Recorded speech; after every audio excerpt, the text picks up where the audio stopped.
కామేశ్వరి గారు, ఇందాక ఒక పాయింట్ మీరు చెప్తున్నారు, అంటే రకరకాల బ్యాక్గ్రౌండ్స్ నుంచి ఇన్ఫర్టిలిటీకి సంబంధించి వస్తున్నారు అని. ఎవరి ప్రొఫైల్ ఎక్కువ ఉంది అంటే సామాజిక నేపథ్యాలు, అంటే కింది తరగతి వర్గం నుంచి వస్తున్నారా, లేకపోతే చాలా ఉన్నత శ్రేణి, అంటే ఈ ఏదైనా బ్యాలెన్స్ ఉందా వీటిలో, లేకపోతే అందరిలోనూ 8% కపుల్స్ కి ఇన్ఫర్టిలిటీ ఉందండి మొత్తం సమాజం? ఇది అందరి నేపథ్యాల నుంచి వస్తుంది. ఉంది నేపథ్యం ఉంది. అయితే ఇక్కడ మనది సబర్బన్ క్లినిక్ ఒకటి, మనము కొంత ఏసీ కానీ కొంత హడావిడది లేదు కనుక మన దగ్గర మధ్య తరగతి కింద స్థాయి వాళ్ళే ఎక్కువ మంది ఉంటారు, ఉన్నత స్థాయి కొంచెం తక్కువే ఉంటారు మన దగ్గర ట్రీట్మెంట్స్కి వచ్చేవాళ్ళు. కానీ విషయం ఏంటి అంటే ఇక్కడ మనం ఇంకొక విషయం కూడా చెప్పుకోవాలండి. ఇందాక మనది కట్ అయింది మాట, స్త్రీ పురుషులు సమానము అన్న దానిలో ఒకసారి నేను వైఫ్కి ఎక్కువ టెస్టులు చేసి హస్బెండ్ డైట్ అది ఎక్కువ చెప్పి అబ్బాయికి ఏం చెప్పలేదు. అయితే అబ్బాయి ఏమన్నాడంటే నాకేం లేదు కనుక నాకు చెప్పలేదు, నీకు ఎన్నో సమస్యలు ఉన్నాయి కనుక నీకు చెప్పారు అని అబ్బాయి కామెంట్ చేశాడు. అమ్మాయి అక్కడ కూడా తను అడ్వాంటేజ్ తీసుకున్నాడు. తీసుకుంటే అమ్మాయి వచ్చి నన్ను అడిగింది, మేడం ఇది నిజమేనా అని. అప్పుడు నేను ఒక ఆలోచన వచ్చింది అనమాట. ఈ రాధా గోపాలం సినిమా మీకు ఆ బుక్ లో కూడా రాశాను. సో వాడు నేను ఎక్కువ సమానం అంటూ ఉంటాడు కదా హీరో. సో దాని పరంగా నీ భార్యకి రిప్రొడక్టివ్ గా ఎక్కువ పనులు ఉన్నాయి, అందుకని ఆమెకి ఎక్కువ పరీక్షలు చేయాల్సి వస్తుంది, అలాగే ఆమెకు మందులు ఎక్కువ ఇవ్వాల్సి వస్తుంది. సో నీ పని ఓన్లీ ఇంటర్కోర్స్ అండ్ స్పర్మ్ ఇవ్వడం వరకే గనక నీ పనులు కొంచెం తక్కువ ఉన్నాయి గనక నీకు కొన్ని తక్కువ టెస్టులు చేస్తున్నామని వివరం చెప్పడం జరిగింది. అంటే ఏంటి, ఇద్దరి పాత్ర సమానమే ఉన్నా స్త్రీ పాత్ర కొంచెం ఎక్కువ. అంతే కదా, 9 నెలలు మోయాలి, ఆమె డెలివరీ అవ్వాలి, మళ్ళీ పాలియాలి, అన్ని చూసుకోవాలి. అండ్ ఇంటర్కోర్స్ తర్వాత ఆ స్పర్మ్ అండ్ ఎగ్ కలిసేటట్టు ఆ రూట్ ట్యూబ్స్ అన్ని బాగుండాలి, ఇన్ఫెక్షన్ లేకుండా ఉండాలి. ఈ నేపథ్యంలో నేను ఒక విషయం మీకు చెప్దాం అనుకున్నానండి. ఇప్పుడు మారుతున్న ఇద్దరు సమానం అనడంలో స్త్రీలు స్మోక్ చేయడం, ఆల్కహాల్ తీసుకోవడం, మీరు ఇప్పుడు మన ఏ సినిమాలో మన చిన్నప్పుడు సినిమాల్లో ఇంత ఓపెన్ గా ఎవరో ఒక సీన్ ఉండేది, ఇప్పుడు ఆల్మోస్ట్ అన్ని సీన్స్ లో ఆల్కహాల్ స్మోకింగ్ ఉంటుంది. హీరో అనగానే హిల్ బి విత్ దట్ అని, అలాగే హీరోయిన్ కూడా ఈక్వల్లీ చేయడం అని చూపిస్తున్నారు. అలాగే బయట కూడా సమాజంలో పెరిగింది. అయితే స్త్రీకి పురుషుడికి దాని ఎఫెక్ట్స్ వేరుంటాయండి. జెండర్ రిలేటెడ్ హెల్త్ వేరుంది. ఇప్పుడు మనకి గర్భసంచి ఉన్న స్త్రీలు మెనోపాజ్ రానంత సేపు వాళ్ళకి హార్ట్ అటాక్ రాదు. 52 సంవత్సరాల తర్వాతే మీరు హార్ట్ అటాక్ చూస్తారు ఆడవాళ్ళలో. అదే మగపిల్లల్లో 35, 30, 40 కూడా చూస్తాం. ఇంకా యంగ్ కూడా వస్తుంది. ఎందుకు, మన ఈస్ట్రోజన్ మనం ప్రొటెక్ట్ చేస్తుంది. అలాగే మనకి ఒక గ్యాస్ట్రిక్ అల్సర్ వచ్చింది అనుకోండి, అది తొందరగా హీల్ అయిపోతుంది మనకి బికాస్ ఆఫ్ మన ఈస్ట్రోజన్ వల్ల. అలా మనకి కొలెస్ట్రాల్ కూడా హెల్దీ కొలెస్ట్రాల్ ఎక్కువ ఉంటుంది, అన్హెల్దీ కొలెస్ట్రాల్ తక్కువ ఉంటుంది మనకి బికాస్ ఆఫ్ ఈస్ట్రోజన్. సో ఇవన్నీ బెనిఫిట్స్ మనకి మెనోపాజ్ వరకు ఉంటాయి. సేమ్ వే కొన్ని డిసడ్వాంటేజెస్ కూడా ఉన్నాయి మనకి. ఏంటి అంటే రిప్రొడక్టివ్ గా మనకి ఇన్ఫెక్షన్స్ వస్తే మనకి డ్యామేజ్ ఎక్కువ జరుగుతుంది. అంటే సెక్షువల్లీ ట్రాన్స్మిటెడ్ ఇన్ఫెక్షన్స్ వస్తే, యూరినరీ ట్రాక్ట్ కానీ జెనిటల్ ట్రాక్ట్ కానీ వస్తే మనకి ట్యూబ్స్ సైలెంట్ గా బ్లాక్ అయిపోవచ్చు. అలాగే హెచ్ఐవి పురుషుడి నుంచి స్త్రీకి వచ్చే అవకాశం ఎక్కువ ఉంటుంది దాని స్త్రీ నుంచి పురుషుడికి, బికాజ్ ఆయన సెక్రిషన్స్ ఎక్కువ ఉంటాయి, ఇన్ఫెక్షన్ సామర్థ్యం ఎక్కువ ఉంటుంది. సో నేను పురుషుడితో సమానమే అని చెప్పి multiple partners, premarital sex, extra marital sex లో ఇన్వాల్వ్ అయ్యేటప్పుడు స్త్రీలందరూ అర్థం చేసుకోవాల్సిన విషయం ఏంటంటే, నా సిస్టమ్ కొంచెం వల్నరబుల్, నేను కొంచెం డెలికేట్. సో నేను ఇవన్నీ చేస్తే శరీరపరంగా నాకు ఆరోగ్యపరంగా పురుషుడి కన్నా నాకు ఎక్కువ డ్యామేజ్ జరగచ్చు. సేమ్ వే స్మోక్ చేసే ఆడవాళ్ళకి ఓవేరియన్ రిజర్వ్ తగ్గిపోయే అవకాశం ఉంటుంది. అంటే నార్మల్ వాళ్ళకి 52కి మెనోపాజ్ వస్తే వీళ్ళు 45కే వచ్చేయచ్చు. అంటే 10 ఏళ్ల ముందే పిల్లలు కనే సామర్థ్యం కూడా తగ్గిపోతుంది. సో దాని వల్ల వచ్చే సమస్యలు చాలా ఉంటాయి. అంటే ప్రీ మెనోపాజ్ అనేది దాని వల్ల. సో అందుకని స్త్రీ పురుషులు సమానమే అవుతున్నా డిసీజ్ ప్రివలెన్స్ లో వాళ్ళిద్దరికి ఉండే వేర్లు, ఇన్ఫెక్షన్ సమానత్వాన్ని మనము వేరే రకంగా తీసుకోవాలి, అంటే ఆపర్చునిటీస్, ఈక్వాలిటీ కదా. అవును అవును మీరు చెప్తున్నది క్లియర్, అంటే ఆరోగ్యపరంగా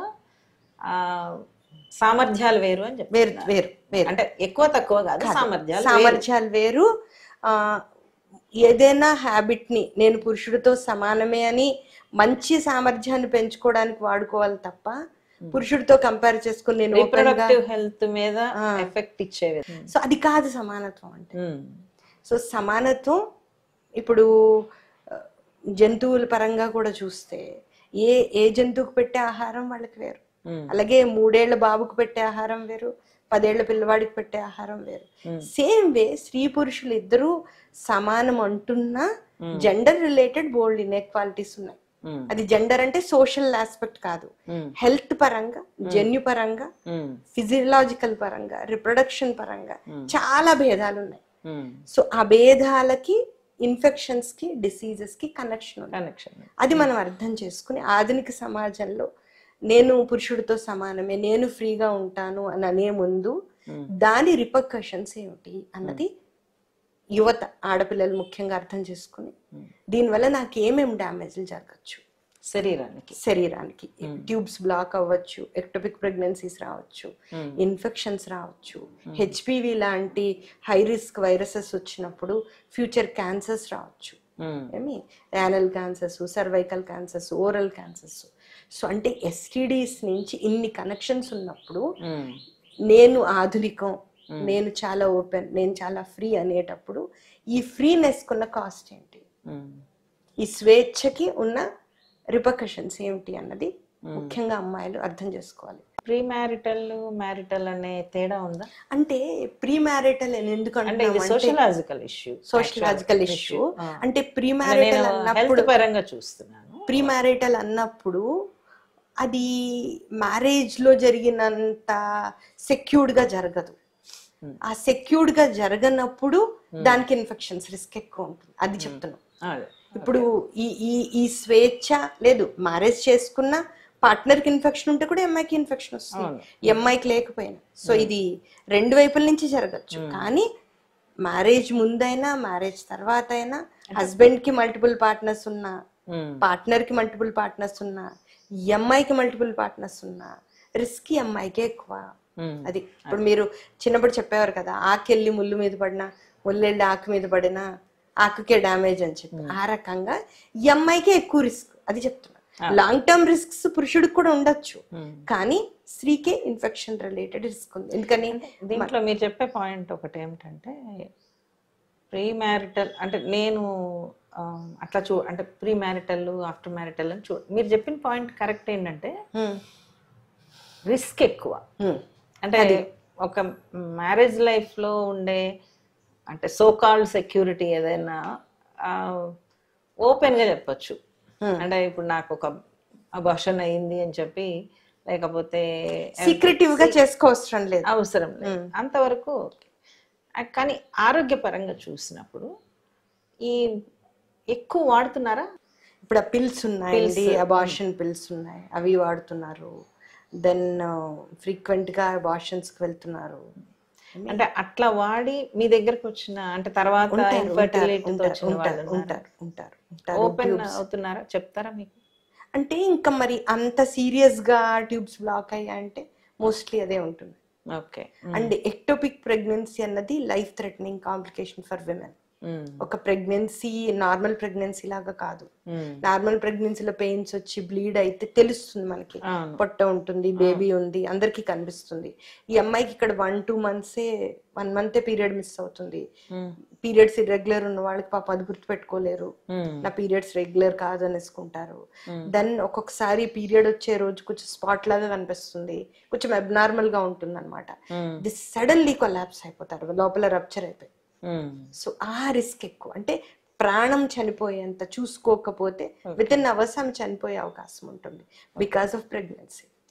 సో అది ఎక్టోపిక్ ప్రెగ్నెన్సీకి ఉండే మేజర్ రిస్క్ అనమాట. అది ఈ మధ్య ఎక్టోపిక్ ప్రెగ్నెన్సీస్ పెరిగాయండి, లాస్ట్ 2-3 years లో బాగా పెరిగాయి. అంటే పెరిగాయి అంటే అమ్మాయికి ట్యూబ్ లో ఇన్ఫెక్షన్ ఉంది. ట్యూబ్ లో ఇన్ఫెక్షన్ ఉంది అంటే మోస్ట్లీ అది సెక్షువల్లీ ట్రాన్స్మిటెడ్. గొనోరియా కానీ క్లమిడియా ఇన్ఫెక్షన్స్ అన్నమాట.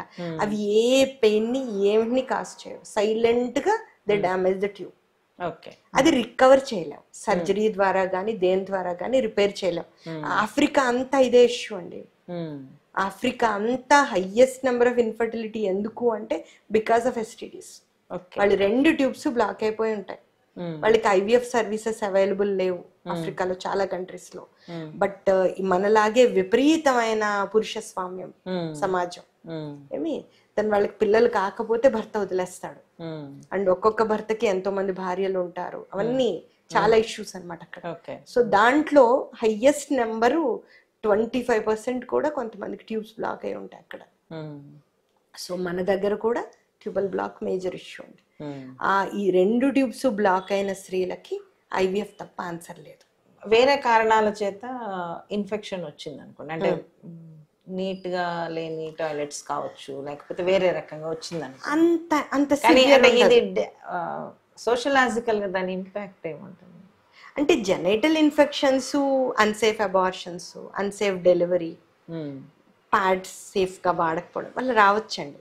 కానీ ఈ క్లెమిడియా గొనోరియా ఏవైతే ఎస్టీడీస్ రిలేటెడ్ ఉన్నాయో అవి ట్యూబ్ ని చాలా డ్యామేజ్ చేస్తాయి. ఆ ఇమ్యూనిటీ తక్కువ ఉండడం, సరిగ్గా తినకపోవడం. ఇప్పుడు మీరు ఇంకొక కాంటెక్స్ట్ కూడా ఉంది కదండి, ఎంత స్లిమ్ ఉంటే ఆడపిల్లలు అంతా బ్యూటీ కాన్షియస్ కింద ఉండడం. ఇంకొక ఇంపార్టెంట్ విషయం మీకు చెప్దాం అనుకున్నాను, మేకప్, నెయిల్ పాలిష్లు, ఫేస్ క్రీమ్స్, ఈ డైస్ అన్ని కూడా కెమికల్స్ కనెక్ట్ అయి ఉంటాయి. ఆ కెమికల్స్ స్త్రీల హార్మోన్లను పోలి ఉంటాయి. ఆ హార్మోన్స్ మన ఎండోక్రైన్ సిస్టమ్ ని దెబ్బతీస్తాయి. సో వాటిని ఎండోక్రైన్ మిమికింగ్ సబ్స్టెన్సెస్ అంటారు. సో ఎండోక్రైన్ డిస్రప్టింగ్ సబ్స్టెన్సెస్ అంటారు. సో ఆ మిమిక్రీ ద్వారా మన స్త్రీల హార్మోన్స్ ఎక్కడైతే పనిచేస్తాయి ఈస్ట్రోజన్, అక్కడ వెళ్ళి ఇవి బ్లాక్ చేసేస్తాయి. సో మిమిక్ చేస్తాయి, అడ్వర్స్ పనిచేస్తాయి, లేకపోతే ఏమి చేయకుండా బ్లాక్ చేస్తాయి. సో 3 రకాల ఎఫెక్ట్స్ ఈ హార్మోన్స్ ఉంటాయి. సో ఈ చిన్న పిల్లలు కూడా లిప్స్టిక్లు పెట్టుకోవడం ఇప్పుడు, సో అందువల్ల early puberty issues, plastic boxes లో తినడం, ఇవన్నీ క్సీనో ఈస్ట్రోజన్స్ అంటాం. అవుట్ సైడ్ నుంచి ఈస్ట్రోజన్ వస్తుంది మనకి, లేదు అవుట్ సైడ్ నుంచి ఈస్ట్రోజన్ లాంటి హార్మోన్స్ వస్తున్నాయి. మన పెస్టిసైడ్స్, ఫెర్టిలైజర్ కెమికల్ అన్నీ కూడా అవే అనమాట. ఈస్ట్రోజన్ ని పోలి ఉంటుంది దాని స్ట్రక్చర్. సో అది వెళ్ళి మన ఎక్కడైతే హార్మోన్ పనిచేస్తుందో ఆ రిసెప్టార్ మీద వెళ్ళి పనిచేస్తుంది. సో దాని వల్ల చాలా, ఇప్పుడు మీరు ఎక్కడ వెళ్ళిన మాల్స్ లో ఎక్కడ వెళ్ళినా ఇదివరకు అంత మేకప్ లేదు. ఇప్పుడు ప్రతి చోట ఆడపిల్లలు మేకప్ చేసుకుని ఉండాలి అని చెప్తున్నారు. దాని మీద వాళ్ళు అంత డబ్బులు పెట్టుకోలేరు అనుకోండి, చీప్ ప్రొడక్ట్స్ కొనుక్కుంటారు. దాని సైడ్ ఎఫెక్ట్స్ చాలా. ఇంకొకటి చూసాను, చాలా హీల్స్ వాడడము, దెన్ మేకప్ వేసుకోవడము, మన ఎన్విరాన్మెంట్ వాడటం అనేది ఎట్లాంటి ఇది వస్తుంది, స్పైన్ మీద ఎఫెక్ట్ ఇస్తుందండి, బ్యాక్ మీద ఎఫెక్ట్ ఇస్తుంది. మంచిది కాదు, లాంగ్ టర్మ్ లో అసలు మంచిది కాదు. దెన్ అది అగైన్ మళ్ళీ ప్రెగ్నెన్సీలో దాని ఇబ్బంది ఉంటుంది. దెన్ పడిపోయారు అనుకోండి, మన రోడ్లు అసలు సరిగ్గా ఉండవు, మనకేం neat foot paths, walking spaces లేవు కదా. సో ఎగుడు దిగుడు రోడ్డు మీద ఇంత హీల్ వేసి పడితే హీల్ ఫ్రాక్చర్లు, హీల్ స్ప్రెయిన్ అవ్వడాలు, అవన్నీ అదర్ ఇష్యూస్ కూడా, ఇమీడియట్ ఇష్యూస్ కూడా ఉంటాయి. అయితే నేను అడుగుతాను, మా వారు కూడా అడుగుతారు, ప్రకాష్ కూడా, మాల్కి వెళ్ళి ఎందుకు ఇంత మేకప్, నీకు మేకప్ లేకుండా ఉద్యోగం చేయొచ్చు కదా. ఇప్పుడు కొన్ని మాల్స్ లో ఏసీ లేదండి, మరి ఆ ఏసీ లేనప్పుడు అంత మేకప్ వేస్తే పోర్స్ అన్ని మూసుకుపోతాయి కదా. సో ఇవన్నీ ఇష్యూస్ మన సోషల్ స్ట్రక్చర్ కి, మన జియోగ్రాఫికల్ స్ట్రక్చర్ కి అది పనిచేస్తుందా, ఎందుకు వాడుతున్నాం? మారిన ఎకనామిక్ కండిషన్స్, అంటే కొత్త న్యూ ఎకనామిక్ పాలసీస్, మార్కెట్స్ చాలా ఫోర్స్ చేసాయి. అంటే మీ జనరేషన్ మా జనరేషన్ కన్నా కూడా చాలా ఫేషియల్ దాని మీద చాలా ఒక రీఎన్ఫోర్స్మెంట్ చేశారు. అంటే తప్పనిసరి ఇది మీరు చేయాల్సిందే.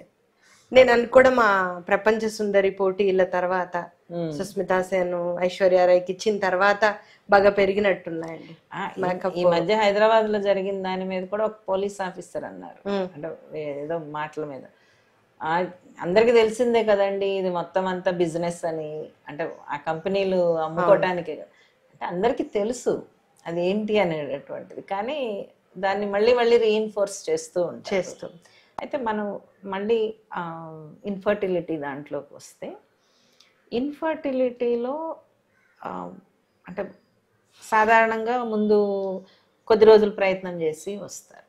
అంటే ఎంత గ్యాప్లకు వస్తారు? అంటే పెళ్ళైన తర్వాత 1 year లోపల వస్తున్నారా, లేకపోతే ఒక 5 ఏళ్ల తర్వాత వస్తున్నారా?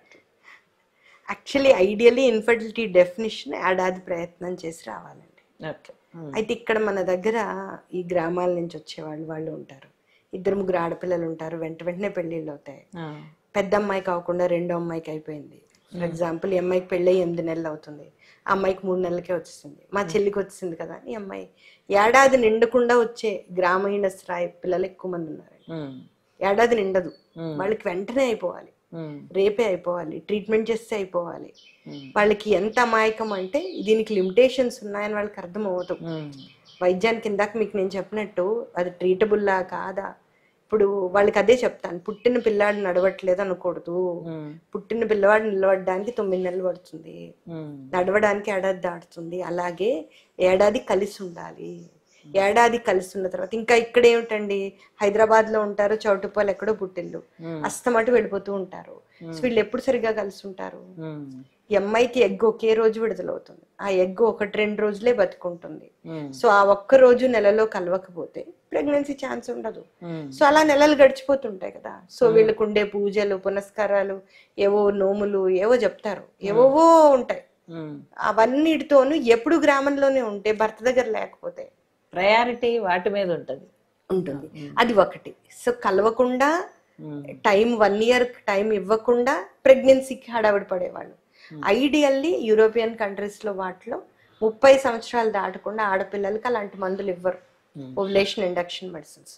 బట్ మన దగ్గర అలా కాదు. నిన్న ఒక అమ్మాయి వచ్చింది, ఒక క్వాక్ దగ్గరికి వెళ్ళింది. క్వాక్ ఈ అమ్మాయికి భర్తకి కూడా అలాంటి మందులే ఇచ్చాడు. ఆ అమ్మాయి వాడింది, భర్తకి ఏదో నాకు ఇబ్బంది ఉందని ఆయన వాడలేదు. సో నాకేం చెప్తుంది, ఆయన దగ్గరికి వెళ్తే మా చుట్టాల్లో ఎంతో మందికి ప్రెగ్నెన్సీ వచ్చిందంటుంది. అసలు నువ్వు చదువుకున్నావు కదా, దేనికి వేసుకుంటున్నావు, ఏ మందు వాడుతున్నావు, దేనికి చేస్తున్నావు, ఏంటిది అన్నది కొంచెం ఆగి ఆలోచించే వాళ్ళు తగ్గిపోయారండి.